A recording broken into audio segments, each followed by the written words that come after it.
the Ron and Brian Podcast. Get ready to fill your ears with the latest news, politics, current events, and whatever else we feel like talking about this week. And now, your hosts, Ron and Brian. All right. Good evening, everybody. It is Sunday night. It is 8 o'clock. And Brian, it is upon us. It is episode 300 of the Ron and Brian podcast as we barrel closer to the 6-year anniversary of this podcast. Episode 300 now live in your face, in your ears, depending on if you're just listening to the podcast or watching it on YouTube, Facebook, Twitch. We're on Twitter. We're on Instagram. I mean, there's so many places you can catch us live. There's no reason for you not to. Brian, how the hell are you? Listen, I live for this hour. It's Sunday night. I get to sit here. I get to listen to the silky sound of your voice in my ear. I get to look at my computer monitor and I see your lovely face beside me. Life doesn't get much better than this, Ron. Speaking of sound, can I just give a shout out to these new JBL 510 Bluetooth headphones? Because, I think I mentioned it was probably on After Dark last week that I was starting to have some issues with my Apple AirPods. Sound quality on these, so much better for the show. So much bass, so much clarity, sound canceling quality, even better. I'm a fan. This is my first time using them, and I'm already a fan. Well, you did mention to me that the kind folks over at JBL did reach out to you after dark last week, and they sent you several different headphones to try out. I did. Yeah. I'm surprised. I'm surprised you went with the over the ear ones. You've always been a big fan of the low profile. When testing out the different options from JBL, what made you go with this one? I mean, I think it's a combination of comfort. There's a lot of cushioning on these ears, the sound, and then the value. We are trendsetters. I'm sure a lot of our viewers will be going out and buying these. Obviously we get the stuff for free, but only on Amazon, Brian, $39.99 for a solid pair of Bluetooth wireless headphones. Can't beat it. Now, I do have a question. Were you able to ask them if there was something that they could do for the minority owner of the podcast? I know that they reached out to you and said, "Hey, champ, we hear you're unhappy with your headphones. Let us provide you with your next pair." I was just, did they say they would be sending me something? Because I've been checking the mail every day and I have not seen anything. So, I asked him, I said, what can you guys possibly do for Brian? And, they gave two options. They were like, we can either spit in his face or kick him in the nuts. I was like, that seems a bit drastic, but again, I guess that's the side effect of only being able to procure 49% of a 300 episode podcast. Well, congratulations, Ron, on your pair of headphones. And once again, it's nice to see that the people over at JBL, real recognizes real, taking care of our champ. If I can get something, at the very least, it makes me feel better to know that you were able to enjoy the benefits of being a champion of this podcast. All right, well, let's get into it. This is a bit we've been doing since episode 3, Brian. Not since the beginning, but almost. It's time for Drink of the Week. Drink of the Week. Na zdrowie. Salud. Drink of the Week. Friendship. Who's? Drink of the Week. Drink of the Week. Drink of the Week. Drink of the Week. Brian, what are you drinking this week to celebrate episode 300? Episode 300, I reached out to friends of the show, Victory Brewing, and I said, guys, we've got episode 300. What do you have for me? They sent me over 3 cans of their Witty Monkey which is right now only available in their monkey variety packs. They sent me a 3-pack of these. This is a citrus wheat ale. And you're going to sit there and be like, hey, that sounds good, but how can you make it better? This is clocking in at 9.5 ABV. Ron, take a look at this. Look at that the monkey beauty series, of that cloudy. all those beers have a bit of a kick to them. Ooh. It looks nice. Ron, loaded with notes of sweet orange at, as I said earlier, 9.5 ABV. I got 3 of these bad boys to drink today. Just like Victory Monkey siblings, Witty Monkey is bright, balanced, and will have you reaching for new horizons. This is Witty Monkey. Take a sip. I'm a big fan of pretty much all of the Monkey series from Victory. Their Sour Monkey, their Golden Monkey, their Merry Monkey. How is that one? Oh, that's good. That is really good. It's citrus. It's a citrus wheat ale. There's a thick creaminess to this beer. I almost spit on myself. Have another sip. You deserve it. Yeah. No. It's not crushable. You're gonna have 2 of these and just go. It's gonna be bedtime. Yeah. This is gonna be good. And I'm also doing a shot of Crown Royal Vanilla. Of course. That's 2 a.m. how you follow it up, without a doubt. Going with the vanilla Crown Royal. Ron? Yes. Ron? Yes, my friend. Ron? Yes, sir. How can I help you? What are you drinking? So this week I went into the depth of the beer fridge. This is a little something that's been cellared since 2019 from Monday Night Brewing in Atlanta, Georgia. This is their overnight celebrity. It's a maple bourbon barrel imperial porter with espresso beans and coconut. Overnight Celebrity is a big imperial porter aged in Bissell Maple Farms bourbon barrels with locally roasted Batdorf and Bronson espresso beans. There's a lot of bees in there. And coconut added. Is there lactose in here, Brian? You're goddamn right there is. And it is clocking in. I'm sorry, what was your beer? 9.5? 9.5. It's adorable, Brian. This clocks in at a solid 11.5%. Because it's a party tonight. Probably even heavier now that it's been cellared. Ron, if I'm not correct, Overnight Celebrity was on our Drink of the Week poll the weeks of February 26th and March 5th. You are correct. We are going 2020. Back.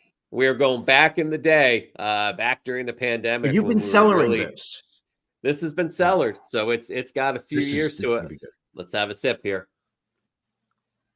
I can actually see the facial hair growing on his face. I saw the grimace. Grimace. It's tasty, but it's strong. It's a high alcohol content at this point. Let me have another sip. Walk me through this because we want to know, what are you experiencing? We all know that I am fascinated by it. Is I will say this: it's got an unexpected sweetness, which obviously comes from the maple bourbon barrel. Not too much bite for it for a porter, but you definitely there is an undertone of alcohol there that says, oh, it's going to be a good after dark tonight. I like where you're going with this. I like where you're going, Brian. So I'm drinking 9.5. You're drinking probably something in the high teens. I may get naked tonight. That's all I'm saying. All right. Well, then it's definitely a party. Let's keep it going with Beef of the Week.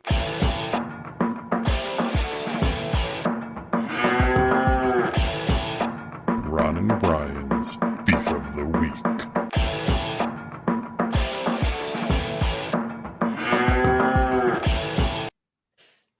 Brian, what's bothering you this week? Yankee Stadium. Yankee Stadium enacting policies that I believe are draconian, taking us back to the dark days of Yankee Stadium. Okay. As friends of the show know, I do like myself a Yankee bobblehead. Yesterday was part 2 of the bobblehead series, combining the Roger Maris 1961 home run championship when he hit 61 home runs. Then with Aaron Judge's 62 home runs from a couple years back, 2 bobbleheads combined into one. Last year, I got the one for Roger Maris. This past Saturday was obviously a requirement that I attend so I could get my bobblehead for Aaron Judge. Now, friends of the show know one of the things I have enjoyed doing since 2021, the year of the pandemic, obviously 2020, because of the plandemic, as I like to call it. They were not allowing fans into the stadium in 2020. The baseball season shortened, was played that year, but there were no fans in the stadium. A lot of fans, Fox was using digital imaging to make it look like they were fans. Some stadiums put little, you could put your face on a little piece of cardboard. They would tape it to the seat. I think Philly got into it. They had some fun with it. Anyway, but 2021, when we came back, one of the things that was great about Yankee Stadium was that there was nobody checking seats unless you were trying to sneak into the executive, box suites or whatnot. You basically had run of the mill. So this past Saturday, you know me, I like to show up early to the stadium, get myself a couple beers before the first pitch, show up, sit there and say to myself, you know what? I'm going to grab a seat over here. I'm going to enjoy myself as we, watch batting practice. That was not the case. As I arrive on the 100 level of Yankee Stadium, I see ushers at the entrance to every section asking to see tickets as people approach those sections. And we're not talking just the sections behind home plate. We're talking about the sections all around the main concourse. How do I know? Because I walked the entire way. Gone are the days where Brian sneaks into section 117 and watches the game, even though he bought a seat up in section 406. Those days are over, apparently. Yankee Stadium is now a fascist sit where we tell you to sit location. Very disappointing. It's a sad day for such an organization that has a history of just excellence. Now they're just they're just enforcing the small rules like this. It's just going to ruin the experience of going to a game. It feels like a cash grab, Brian, is what it feels like. Because how much? 100%. I mean, even for your 400 level ticket, what did you spend on that? I think it was 40. I think I spent 40 on the ticket. So you can't go watch some BP in seats that aren't filled yet. That's terrible. Terrible, man. Terrible, even. Ron? Yes. What's bothering you? Well, real quick, and this isn't my official beef of the week, but Milwaukee Bucks star player Damian Lillard scoring 35 points in the first half of tonight's playoff game. Very upsetting, as Brian and I had bet that he would score under 30 points for the entire game. So that bet already out the window. 35 points, Brian. 11 of 19 shooting, 6 of 10 3-pointers. Ridiculous. Unbelievable. Anyway, unbelievable. My beef this week, Brian, and maybe you can relate to this with me, is when a favorite restaurant of yours starts to go downhill. Like it's one that you have patronized for a number of years. It's not Chef Vargas. That is still top notch. That is still the hidden gem of Elkins Park. But Iron Hill Brewery, we've gone to a few of their locations, but the one closest, the Huntington Valley location, has been very hit or miss the last few times we went. We went last night because it was nice out. We wanted to sit in the beer garden, and hands down, the service and the food was amongst the worst I've ever had. Have you ever had a server that just walked up to the table and just from the way that the person approaches and sits, you're just like, this person could care less if I lived or died at this table. Exactly the way. Bland, flavorless food, no seasoning in the burger, no seasoning in the fries. Just very disappointing. So I'm hoping it's not a trend, but I feel like it's one of those things where, and it's just that location. Like I go to the other Iron Hills around here and they're on point. That one, not so much. Have you thought about reaching out to corporate and letting them know that location of their franchise? I mean, we know you like franchises. True. have you thought of reaching out and saying, hey, this one is falling below the corporate standards? So I did go on their website today, filled out their little feedback form, and just be like, listen, just, a little heads up. This was my experience. Great point from Billy. They didn't do the work, and the work is so important. So important. The work is so important. Yeah, so we'll see, Brian. And it was funny because we're sitting out there and one of the managers walks out, and I know she's the manager because she stopped at our table before when we dined inside. And I'm like, oh, there's the manager. Maybe she's going to come around and ask us, how our meal was. And my wife was like, well, are you going to tell her? I'm like, well, if she asked, then yes, I'm going to tell her the truth. You can't do that. I'm like, well, I'm not going to be rude about it, but I'll happily say, because again, let me ask you this, Brian. You've gone to a lot of restaurants. If both people at the table are sending back like half of their food, not boxing it up and leaving, isn't maybe that a cue to the server that maybe there wasn't? Sure. It wasn't the best meal these people have had. Listen, I've watched enough episodes of Bar Rescue to know that, when you've got food that is being returned to the kitchen, that is a sign that there's a failure in the process. It's a red flag, Brian. Definite red flag. Yeah. Anyway, as we said at the top of the hour, this is episode 300. Yes. And people have been calling, they've been writing, they've been Snapchatting, sending us congratulations and things like that. Friend of the podcast, William Esquire, went out of his way to have a cameo done, to have a celebrity wish us well on episode 300. And this is none other than former WWF, going all the way back. I'm not going to say WWE. This was a WWF superstar, the Brooklyn Brawler. This is the Brooklyn Brawler, and this is a message for the Ron and Brian podcast. You know what? I used to love that podcast, 300 episodes. And now, Brian, you moved to New Jersey, and you lost the majority ownership of the podcast. You more or less threw Ron to the wolves. You blew the whole podcast. You know, Brian, what you did to Ron and ruined a podcast that I enjoyed watching, I mean, that's an evil thing to do. I don't know why you did this to him. You ruined a whole podcast. Wow, that went in a strange direction. Boy, why is he so angry at me? I think that, I mean... Sounds like he's more the COPD brawler than anything else right now. He sounds a little clogged up. I'm a little worried about him.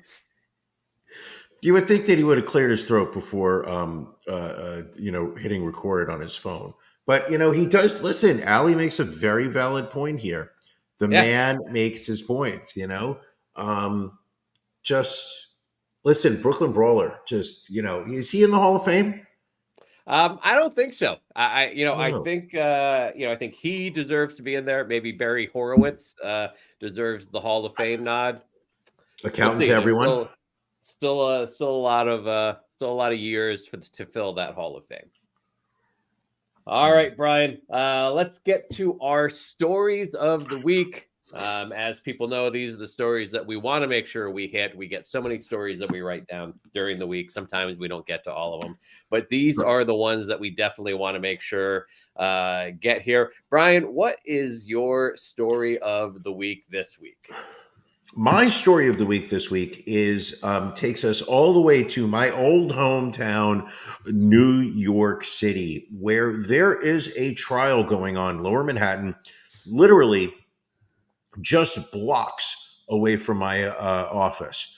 I probably could walk to the trial, to the courthouse, probably, I would say, in about 7 minutes from my office. There is a trial going on with, I believe, a former president who we prefer not to talk about on this show. Correct. He made the first 4 years of this podcast very stressful. Anywho, to make a long story short, earlier this week, I think it happened on Friday, but a man by the name of Maxwell Azzarello, how would you pronounce this? I believe Azzarello sounds correct. I would just describe it as well done. Max Azzarello decided, and he is what we call a self-endorsed investigative journal. Oh no, this is him rare, Ron. This is rare. This is a rare Sorry. photograph of him.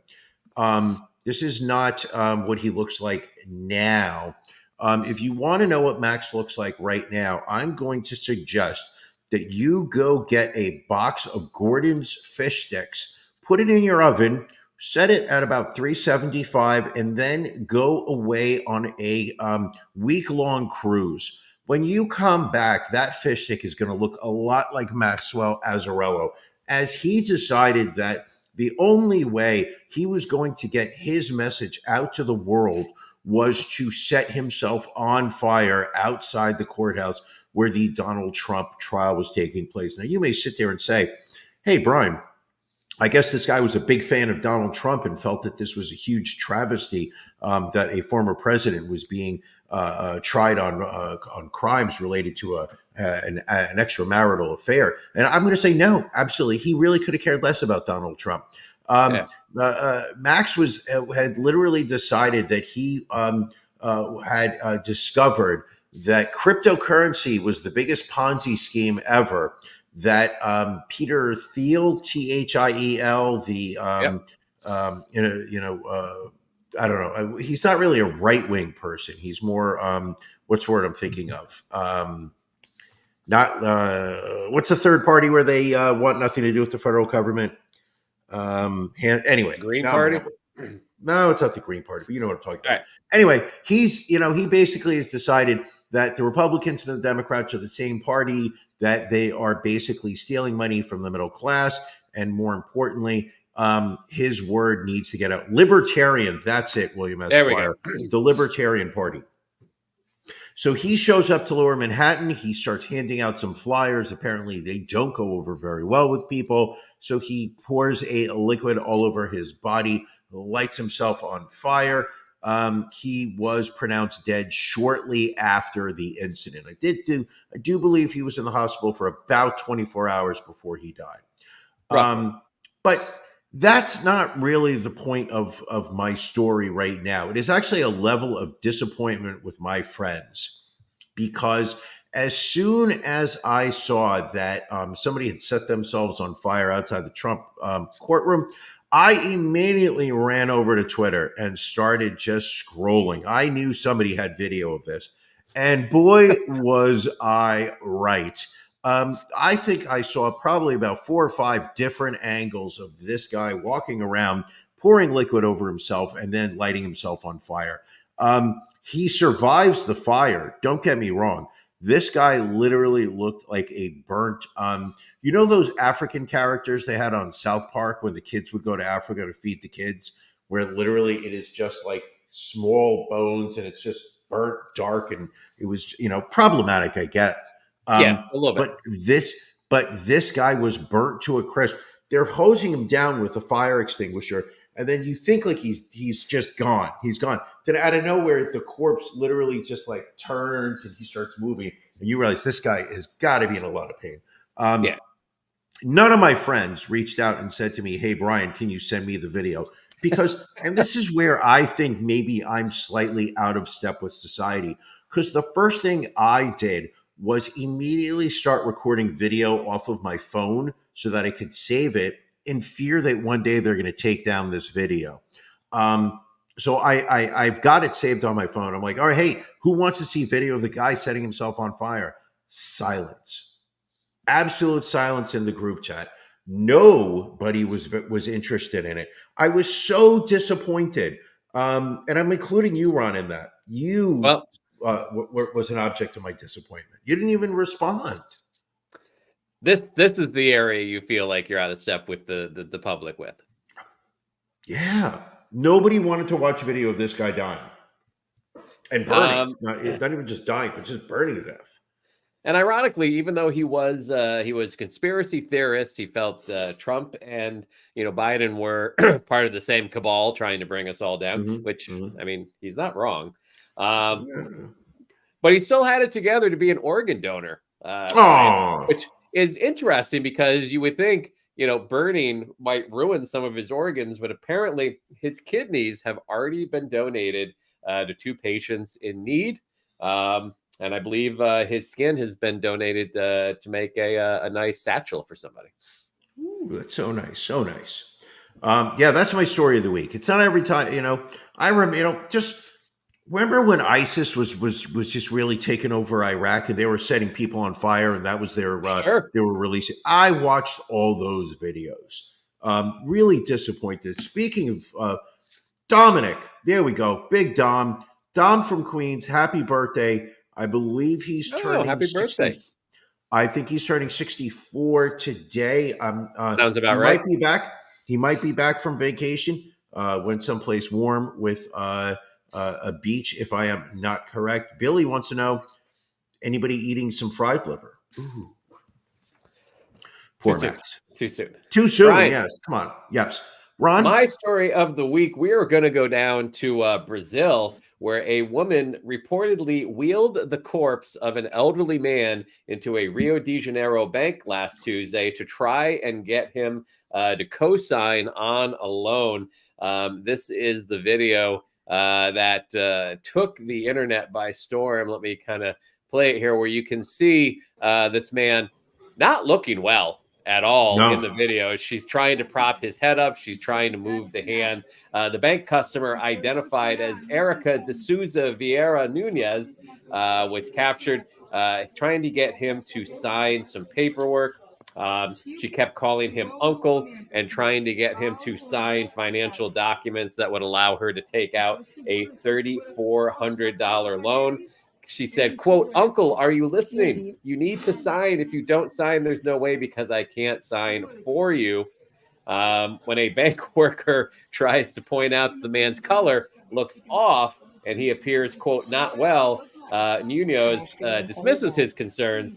It says, "He is like that. Uncle, do you want to go to the hospital again?" Bank staffers quickly called the police, who arrived and arrested Nunez. It was later determined that the decedent, identified as 68-year-old Paulo Roberto Braga, had been dead for several hours prior to his trip to the bank. So now police are trying to figure out how he passed away, how he got the body, and Nunez could face charges of theft through fraud or embezzlement and abuse of a corpse. Sure. First, a couple questions. One, did she get Sure. the loan? She was not able to get the loan because he was not able to complete signing it. Such a shame. Do we have any understanding why she's only asking for $3,400? I mean, if you are going in there with a dead body to try to get a loan fraudulently, don't you think you would set your sights a little bit higher? I mean, maybe she felt that was an amount that would, stay off the radar. Don't shoot for the stars. Like if you're trying to get, $50,000, maybe that's a red flag. It just feels like she should have asked for to me, I think she should have asked for a better dollar value, something that was more in line, with a real payoff. You know what I think? Like $78,000. That's what she should have asked for. Is that what she should have asked for? That you get $78,000. I think you've got one over it. You should be holding your head up high and just be proud. All right. Well, speaking of which, Brian, Caitlin Clark, the record-setting highest scorer in all of NCAA basketball, men's or women's, was the number one pick in the WNBA draft last week, going to Indiana. And to your point, her standard WNBA rookie contract will pay her $78,000 in her first season with the Indiana Fever, I believe it is. Yes, the Fever, correct. Really a lot of people pointing out the disparity between rookie contracts in the NBA and the WNBA. However, I think you also need to point out the disparity in revenues between the two leagues as well. Of course. But it's very interesting because do you know how much Caitlin Clark made in NIL deals her final year at Iowa? I'm going to say she made $2.4 million. Close. She made $3.1 million in NIL deals. However, she's not going to make just the money off of her WNBA contract. She apparently has is in line to sign an 8-year deal with Nike, which could be worth close to $28 million. Good for her. Good for her. Yeah. And you know what also is that she doesn't need to anymore see tweets from Antonio Brown, who I believe you had a no? Well, I mean, Not gonna I talk know about what it? you're referring to. There was a couple of very cringe-worthy episodes this past week with Caitlin Clark. There was a reporter from Indianapolis that appeared to be hitting on her during the Yes. press conference introducing her, even though there's a solid 30, 35 years age difference between the two. Right. And then Antonio Brown making a tweet stating that she probably doesn't shave her bikini area, that she keeps it all natural. And then once he caught flack for that, like he just really doubled down. Double down. Yeah, like he and again, he has embraced his CTE. He refers to his Twitter account as CTESPN. And just, if there is a man that gives less of a fuck on the internet at the moment than Antonio Brown. But yeah, very, very disturbing nonetheless. But good for her. First, I mean, yes. Good for Caitlin Clark. She, clearly was going to be the number one pick in the WNBA. Do you think that she is pleased to be playing in Indiana and not a larger market team? I mean, if you look at where she played her college ball, she played and I would say a secondary market in Iowa. So I think, I think adapting to the pro game in a city like Indianapolis might be better than in an LA or New York City, cities that are known for grinding up and spitting out rookie athletes. Sure. I mean, what do you we think? can all ask Hideki Arabu. We all know he had a terrible first year with the New York Yankees. I think it would have been.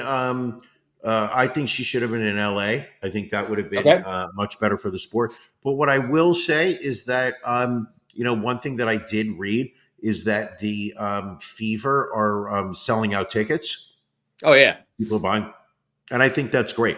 I think, one of the things that we have always, somewhat cringed and, felt bad about is, whenever you see video of a WNBA game or just, the plethora of empty seats, the attendance in that sport. And keep in mind, WNBA is not something that's been going on for just 5-6 years. It's been around for about 20 at this point. And that they've really struggled to get a fan base, that warrants the size rooms they've been playing. Hopefully, one of the things that the women's college basketball season has done is put a spotlight on women's basketball. I know the ratings for that Iowa LSU game were big time. And, well, a lot of it was pointed out that a lot of these games with Caitlin Clark and the championship game between South Carolina and Iowa outdrew a lot of men's finals games as far as attendance and viewership. Yeah. So it's good to see. It would be nice to see people showing up and going to see the WNBA. If this was the week for strong women, Brian, because Taylor Swift also dropped her new album, The Tortured Poets Department. And then 2 hours after it dropped at midnight on Thursday, she dropped another 15 songs, Brian. Mother Tay blessed us with a double album. I know we attempted to listen to the entire 31 tracks, I think it was. I listened to all of them. I don't know what the fuck you're talking about, Ron. I listened to all of them. Give us your unbiased review of The Tortured Poets Department. Okay. I feel like Stefan on Saturday Night Live. I have not really been exposed very much to Taylor Swift. I think I've heard more Taylor Swift on TikTok than I have anywhere else. So just small 30-second bits of her music, which is one thing. So I listened to this entire double album. And the thing that struck me as just shocking was how each song is so painfully similar to the next. This is not the Taylor Swift musically that I was expecting. There's no hooks. There are no choruses. There's no, catchy beats. This is literally it just sounds ethereal the entire time. It sounds like she goes from one song, she'll play the piano, and then the next song, she'll play her acoustic guitar. I could not make sense of this album. I was so struck by how bored I was listening to it. And I really went in there with open ears, wanting to like it. There was just nothing in there that's like, it literally felt like I was listening to the same song. And I have to kind of second you there. I couldn't tell you how many songs I listened to because I was unsure at times when a song had ended and when another song had began. But again, I don't know that we are necessarily the target audience for this particular album. I think, this is for her fans. And, I think I have a Swiftie here in the house that lives with me. According to her, it's the lyrics that you need to listen to. And if you listen to the songs over and over again, you start to hear the differences between them. I don't know if I'll get to that point.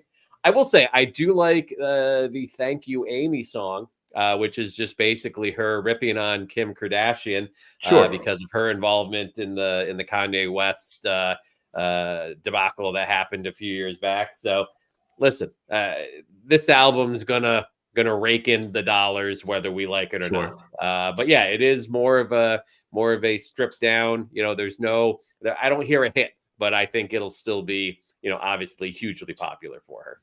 I just don't know how this song translates to a room with like 70,000 people. Like, how are you performing this stuff? Again, maybe she doesn't perform at all. Maybe it's mixed in, kind of like she did in her Eras tour. But I mean, apparently this is all this is about her past loves, her current love. The only thing I feel confident in saying is that if the Swifties focused on, like, let's say, cancer cells and dug into them with the same veracity that they dug into those 31 songs over the first 48 hours it was out, that cancer would be cured by now. Because the more so than the songs being out there, the TikToks about just the deep analysis. And I also enjoyed seeing people going on to Kim Kardashian's Instagram and constantly pasting the name of the Thank You Amy in the comments of every Instagram post she put up since the album came out. Swifties hate Kim Kardashian and they love this kind of stuff. And which I enjoy a good celebrity feud. Love it. Not only that, but from what it seems like, Kim Kardashian's daughter, Northwest, big Taylor Swift fan. Apparently. So that kid's probably trying to understand why Taylor hates her mom. And even when the lyrics of the song is, your daughter and I will sing a lyric that, both of us know is about you, or something along those lines. Yeah, Ryan, you listen to this album a lot more with more of a fine-tooth comb than you're trying to admit right now. It's okay to admit you're a Swiftie. Are you wearing your friendship bracelets? Not today. No, not today. Have you written the number 13 on your body? I have not. I wrote the number 300 on my body, just not in a location where I'm able to put it on the video screen. So wonderful. So wonderful. You did the work, Ron. Speaking of videos, Brian. Yes. Our good friend and producer, Matt Beaker, he forewent an 8-ball this week to save up the money to order a cameo to congratulate us on our 300th episode. It was very touching. You have not had a chance to see it yet, so I want to share it here with you. It's very heartfelt, and so here is another congratulatory video on our 300th episode. Are we on? Yes. Hi, this is Eddie Deezen. This is a cameo video. This is from Matt to his great pals, his great friends, and co-enablers, Ron and Brian. And this is a special congratulations on the recording of your 300th episode of your podcast. Matt wants Brian and Ron, I'm sorry, get your line straight. I need my cue cards. Matt wants Ron and Brian to know that he really appreciates their friendship and loyalty to him despite all the ups and downs I've had. Now you see why I'm not getting any work lately. All right, one more time. Matt wants Ron and Brian, who he loves very much, to know that he appreciates their friendship and loyalty to him despite all the ups and downs they've had. And it sounds like you guys are 3 great friends, 3 special friends, and friendship is the most precious commodity in the universe. So take this to heart. This is something from Matt, and he really wanted you to have it, Ron and Brian, and I hope you really enjoy it. I'm sure all 3 of you are great guys. I've never heard your podcast, but I bet it's a great podcast. I would love to be on it someday if you want me, but remember, I have to get paid at least a stipend. I don't do them for free. So if you do it for free, whatever. Good luck on your next 300 episodes. But if you want me in and you can give me a stipend, I would love to do one. But anyway, Matt, I hope you're doing well. And Ron and Brian, I hope you're both doing well. I hope all 3 of you are doing well. I want to wish you all continued success. Keep doing your great podcast. Keep entertaining people and making them happy. Okay, take care. This is Eddie Deezen saying goodbye. Have a great day. So long.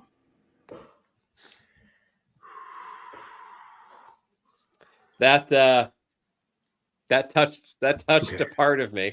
What was your favorite part of that cameo? Really quick. Oh, when this is your first time seeing it, but let me know. To me, it was when he slaps himself in the face. That was, in my opinion, just the way he struggles to get the words out. That was the high point. What about you? What is your high? First off, just Eddie Deezen, just my father from another mother. I love the fact that while he is doing a video that he is being paid to do, he makes sure to throw out there, "I'll come on your show if you pay me to do it. If you pay me more." Yeah. Oh, that was so I just great. love how I was like, for a stipend. Like, if it's free, forget about it. But, if it's a stipend, I feel we need to find out what that stipend is. Because I so agree with you. Because here's the thing. He's doing cameos for $35. So what could the stipend be to do like a 15-minute interview on a podcast? $100, $200? Yeah. Money well spent if that's the case. So I'm taking on the responsibility of figuring that out.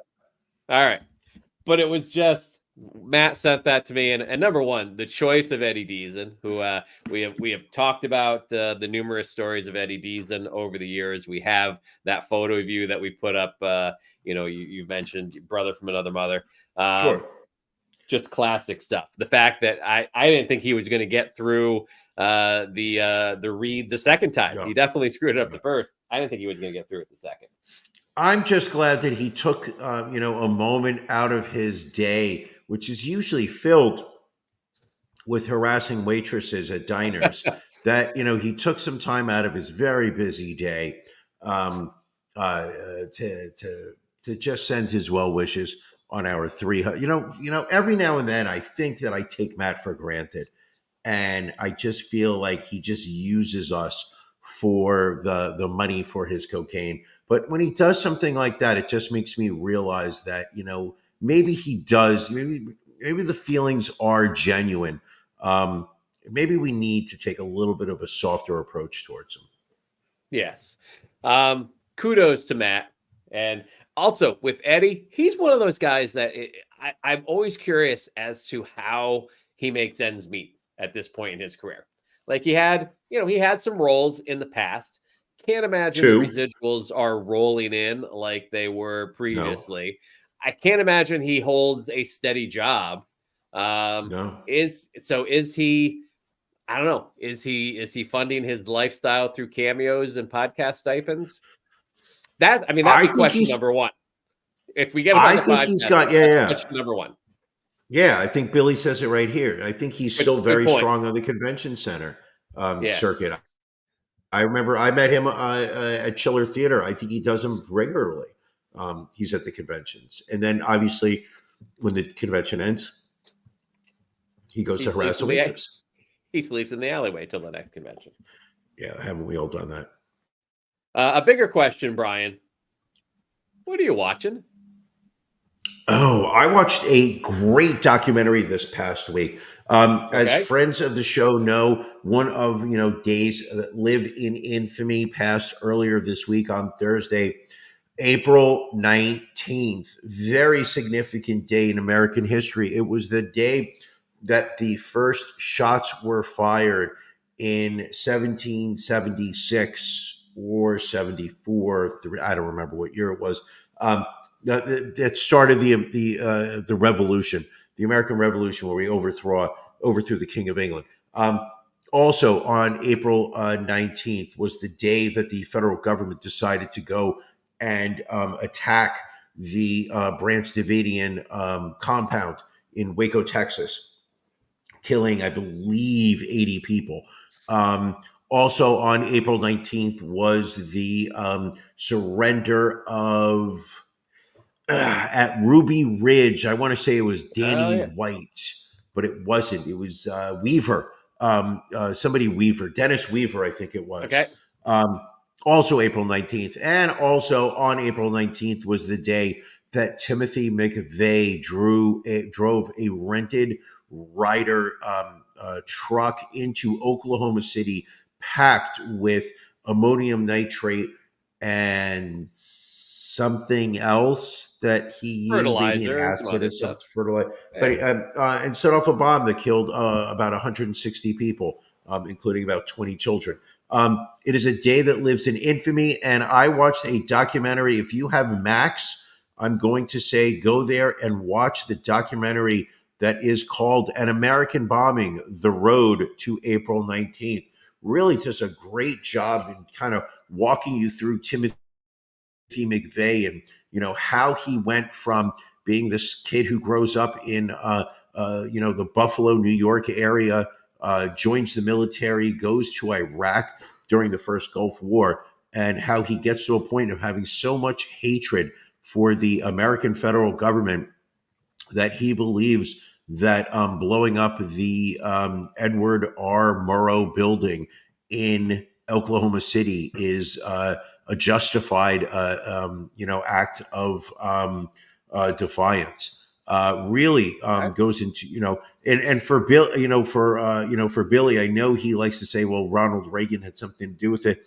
Absolutely, Reagan plays a role in that story, which was the fact that they say that Nixon and Gerald Ford really pushed American farmers to plant as much as possible to get as much grains that we could start growing. Then in Jimmy Carter's administration, we announced the embargo on exporting those grains over to the Soviet Union. So you get a lot of these American farmers, small farmers, not corporate farming, all these American farmers who now find themselves overextended and they start losing their farms. And when pressed on the the steps that the federal government were going to take to aid the American farmer, Ronald Reagan sat there and said, it is not the federal government's responsibility to bail out small farmers. And if they lose their land, then so be it. The federal government's not here to make sure that you, when you take action and, to promote your bit. However, if only it was Wall Street that they would have done that. He would have bailed out Wall Street. We know that. That's true. But it really is a very good documentary. At times you feel terrible. They speak to some of the survivors of the bombing. But Jesus, it was rough. I will mark that down and maybe conclude that on my watch list. Ron, what are you watching? So speaking of Max, I watched the first episode of a new docuseries on there called Control Alt Desire. This is a true crime docuseries. It chronicles the life and downfall of Grant Amato, who was convicted of murdering his parents and brother following an obsessive relationship with an internet cam model. We talked about this story. Did we? I was watching episode 1, I'm like, this seems somewhat familiar to me. So we totally talked about it. A little slow, but it really kind of sets up, his living situation. He and his brother were, late 20s, early 30s, good jobs, but still living at home with their parents. So it'll be interesting to see how this plays out. I want to say that it's like 4 or 5 episodes, but we'll see. I will continue to watch it and let you know. I finished watching 3 Body Problem. I think I talked about that a week or 2 ago on Netflix. Okay finish. It was one of those endings where if it doesn't get renewed, it's a decent ending, but it also Mhm. leaves enough that if they do get renewed, they can continue the story. Mhm. So we'll see how that goes. I attempted to watch the new Jimmy Carr stand-up special, Natural Born Killer, but I couldn't get through it. I got through like Why? 20, 25 minutes. Why not? I think what his and I really like Jimmy Carr. I think his old Mhm. stuff is good, his roast stuff is good, but it seems like his whole act now is, oh, I gotta watch what I say or I'm gonna get canceled. And then he'll tell like an edgy joke and just be like, ah. It's just, I don't know. It was not as good as I would have liked. Okay. And then I also watched on Netflix a series called Baby Reindeer. Have you seen this one yet? No, you started telling me about it, saying I needed to watch it. I actually went on YouTube and looked up baby reindeer, and then I was just watching videos about little baby reindeers. It was so adorable. So it's a series, but it's based on a true story. It stars Scottish comedian Richard Gadd, and it deals with his experience with a stalker in his 20s. His fictional character, befriends this woman named Martha, who then stalks him, and over the next 3 years sends him, 41,000 emails, hundreds of hours of voice messages, just completely terrorizes him. But then you also, along the way, uncover trauma that was done to him in the past that he never really dealt with. And you see him kind of enabling this stalker relationship through the various episodes. And then you find out a lot of it has to do with this trauma that he dealt with earlier in his life. And I'm not going to ruin it for you. It's Sure. a very well done, very difficult to watch at times. Really? There's a lot of there's violence, but there's a lot of sexual abuse, a lot of grooming, a lot of emotional abuse. So it's there are some episodes Of that are him a tough watch. grooming other people? No, that's all I'll say. Him being groomed. Possibly, very possibly.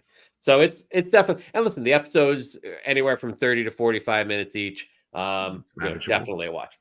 And did you see, Brian?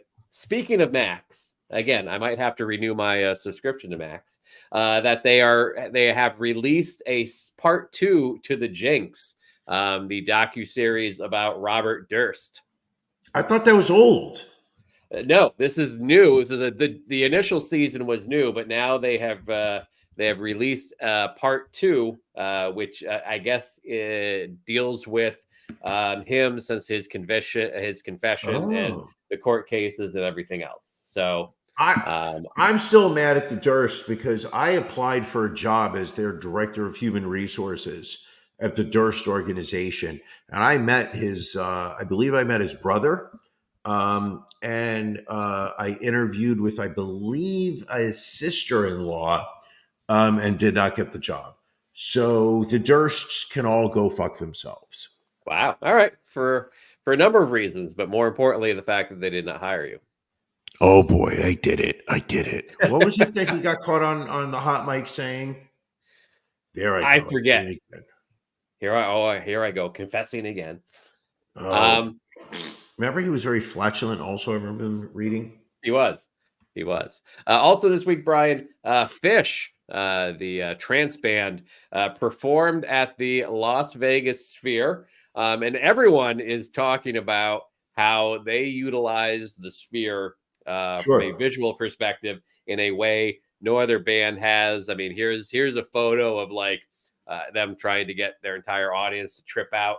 There was video of a dog like licking the camera that made it look like it was licking the Sphere, sending a concert goer through a car wash. Just really off the wall stuff. You're not a big fan of the Sphere. We were talking about this prior to the show. It's funny, being used in this way. Talk to me a little bit about that. I just feel like, it's, if you listen, you're looking at this picture. For those people who are listening to the audio version of the podcast, what we're looking at is a picture of the bird's eye view in the audience, looking at the stage in the Sphere with a the 360 degree high tech video cameras all around. But I feel like you go to the Sphere for the visual, and the actual musical act or whatnot is secondary to what you're there for. I mean, think about it. Right. You're Phish. You have basically your top tier of American performers now. You go, you show up to a 15,000 seat arena, 20,000 seat arena, and all eyes are on you. But you go to the Sphere, and suddenly nobody is paying attention to you. Like it's so believable that if you were to show this picture to someone and say, "Where's the stage?" they wouldn't be able to find it. They wouldn't be Right. able to point to it. It just feels like you are a backup band to the video cameras, which to me is just the an incorrect flip of where the priorities are when it comes to live entertainment. The priority here should be on the band that's performing, and it feels like it's a step backwards. Brian, have you ever been more certain of a photo smelling like body odor and patchouli than this right here? I'm going to say it also probably smells like weed. I mean, that's just a given. But I was kind of expanding our scent horizons here. Yeah, it's just going to be scary. I mean, I can't even. It just feels like you're as a musician, you're standing up there and you're playing your music, and nobody is watching. Nobody cares. Like they could just say, "Hey, we're doing a show where we're going to play songs by Phish," and well, you can just look at the big board. Right. That I mean, on a complete side note, that's just a band that I never understood. Yeah. Well, I don't really get the whole jam band where it's like, oh, they Oh, pay 12 minute, it's listen, I like Dinagata Devita, but every other song by Iron Butterfly was just fucking garbage. We all know. that's like I saw Blues Traveler in concert one time, and it was the same way. Like, I don't need a 20-minute harmonica solo. It's why I never go see Dave Matthews Band, even though I like Dave Yeah. Matthews. I don't need a 30-minute version of ants marching. Right. Not necessary. Or do you need your tour bus bathroom evacuated over your tour boat? Over a river in Chicago. Ooh, in Chicago. That's still a classic story. It's a great story. I think, episode 300 would be remiss if we didn't visit one of our more popular bits that is kind of new, kind of over the past year. And that's, but the drag queens are It's all the about the drag problem. queens. Only a couple stories this week. Okay. Hopefully we've got some drag queens in here because they are the problem. No, Brian, we've got ourselves a married Nebraska substitute teacher. This is Erin Ward, age 45. She was caught naked in a car with a teen student, a 17-year-old male student from the Omaha high school where she taught. Police caught up with her after receiving a call about a suspicious car parked on a dead-end road at about 3 a.m. at night. Deputies found two people in the back seat before the panicked team scrambled to the front seat and took off driving. About 2 blocks later, he wrecked the car before running into the night. Ward remained at the scene, dressing in the back of her car, and allegedly confessed to having sex with the boy. She could be a drag queen, is what I'm trying to say. Possibly. The boy was found later that night hiding in a yard wearing only a underwear and a t-shirt. She has been charged with felony sexual abuse by a school employee. Yep. Listen, teachers Brian, are having sex with their kids. They really are. No. I mean, this one was at least close to 18. Not quite, but very close.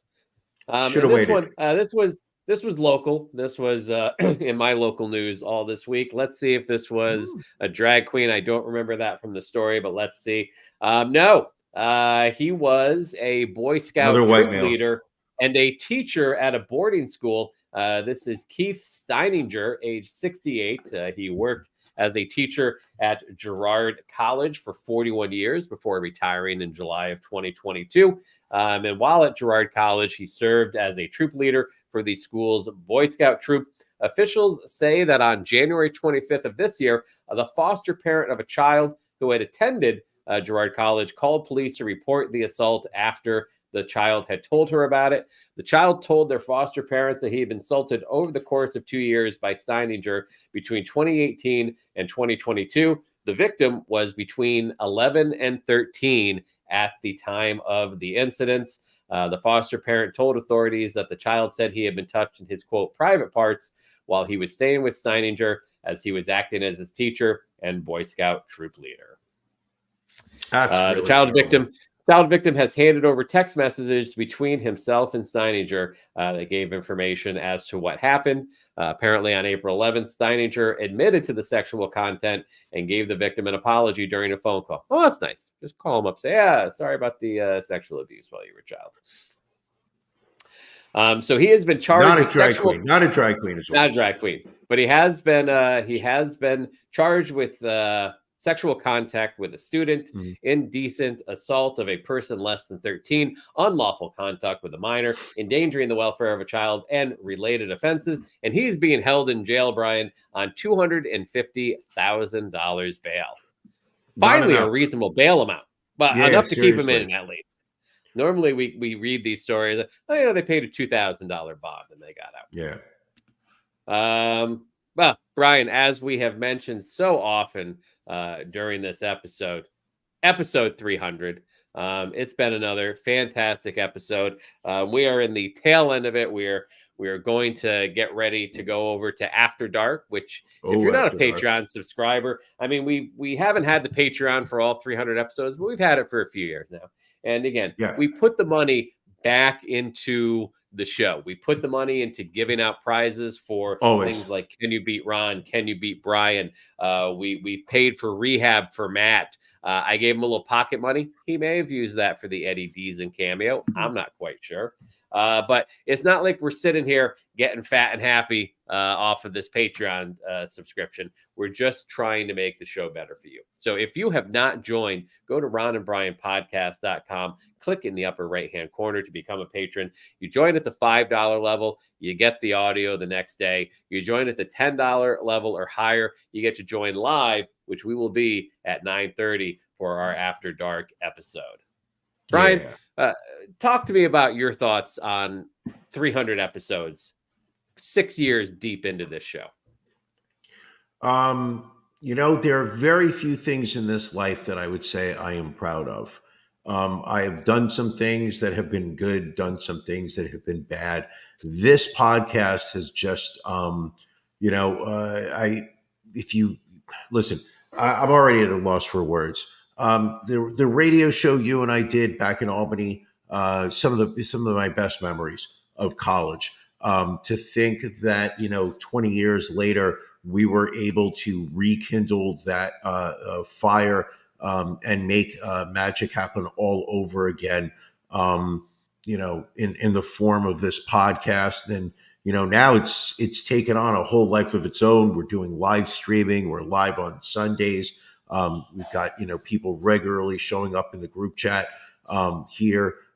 Just to think 300 episodes that we have done, just genuinely proud. And to be able to say that you have been my partner on most of them, absolutely something that makes me very happy.